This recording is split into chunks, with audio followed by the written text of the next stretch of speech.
Instagram पर दोस्ती के बाद तलाक शुदा खातून का रेप, हैदराबाद में शर्मनाक वाक़या।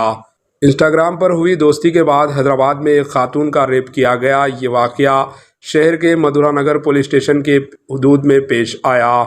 पुलिस के मुताबिक 30 साला खातून फिल्मों में असिस्टेंट डायरेक्टर के तौर पर काम किया करती है। हाल ही में इसने अपने शोहर से तलाक ले ली। इसी दौरान इसकी दोस्ती इंस्टाग्राम पर शशि किरण रेड्डी से हुई। इसने काम का बहाना करते हुए खातून को 27 सितंबर 2024 को अपने घर बुलाया और इसके साथ शर्मनाक हरकत की। खातून ने किसी तरह से वहां से निकलने के बाद पड़ोसियों की मदद से पुलिस कंट्रोल रूम को फ़ोन करवाया। पुलिस इस पूरे मामले की छानबीन कर रही है। Bureau report AHN news. AHN news को लाइक करें, शेयर करें और सब्सक्राइब करना ना भूलें।